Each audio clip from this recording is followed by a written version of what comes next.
So when terrorists struck on Friday, the 2016 presidential candidates were quick to react. With the problems our country has to take in 250,000 people, some of whom are going to have problems, big problems, is just insane. We have to look at ISIS as the leading threat of an international terror network. It cannot be contained. It must be defeated. This is a threat to Western civilization, a threat to our own country. We need to be merciless in this effort. And with ISIS now promising an attack on the United States, how will that impact the presidential election moving forward? Here to debate it, the Dallas brothers. Dallas Woodhouse is the executive director of the North Carolina Republican Party, and Brad Woodhouse is the president of Correct the Record. Thanks for being with us, brothers. Morning. Brad, let me start with you. Sure. Were some of the candidates' responses for you too extreme when it came to the Paris attacks? Well, look, I think it's interesting. There's a couple buckets here. First of all, there is this kind of Republican Party Islamophobia that you would kind of expect. I mean, this is a Republican Party that wants to round up Mexican, undocumented immigrants and send them out. And this kind of reaction to the Syrian refugees is one thing. But the flip side of this is if you go through every policy that's been espoused by a credible Republican candidate for president, they're not proposing to do anything different than President Obama. They want airstrikes. We're doing airstrikes. They want to train the Iraqi military. We're training the Iraqi military. They want to create a coalition in the Middle East to go after the Islamic State. What airstrikes is the U.S. military dropping?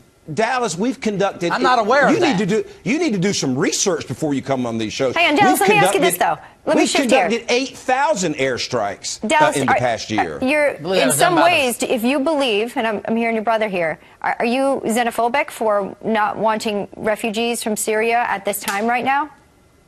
No, I tell you what, I stand 100% with Governor Pat McCrory and other governors across this country that are standing up to protect America first. I mean, I got to tell you something. It cannot help any of the Democrat candidates that, I mean, quite frankly, the president sounded aloof yesterday. I mean, a setback? The slaughter of 150 people in Paris is a setback? He stood up and defended his policies 100%.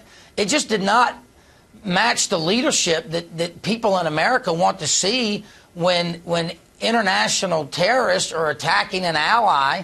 Dallas, in the way that they are. Dallas, if you're going to say that, you have an obligation to state a policy difference that the leading Republican candidates have with the president. They want airstrikes. We're doing airstrikes. How about not drawing a red line and then doing nothing when somebody crosses it? You give me a specific policy difference. He has showed utter and complete weakness. Well, let's hear Hillary Clinton, the person that you work for, stand up there and defend. Does she think it's a setback? It's a setback. No, it's a setback. Does she think that? Why don't you get all you focus on is rhetoric. How about policies? There's not one policy difference. Jeb Bush wants airstrikes. We're doing airstrikes. The president, you want to build a coalition, the president is nothing but rhetoric, and he can't get the rhetoric right here. Standing up and having some leadership and going, we are going to kill these people before they kill us. Brad, you would agree? Should be the policy. You would agree, though, that the Democratic candidates would potentially have to separate themselves from the president when the president says ISIS is contained, and 9 hours later people are slaughtered by ISIS in Paris, correct? They're the JV team. They're the JV team, right, Brad? Look.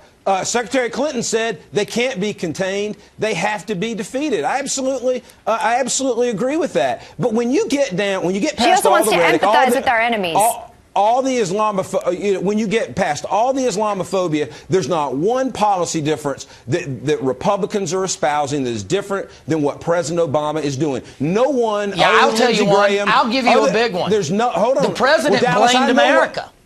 The president blamed America when he said we play into ISIL by treating them like a nation state. I don't believe America has any responsibility. I can only imagine what your bed was like growing up. That's all I have to say. One last thing. Everybody knows your position, Dallas. You came on this program 6 months ago and said the president should nuke a Muslim country. That's the type of rhetoric. I said nothing about the president. All right, guys. I said I'm going to let you all continue this argument on your own and have flashbacks to that bunk bed growing up. Woodhouse brothers, always great to have you. Whew! Bless your mom. That's all I have to say.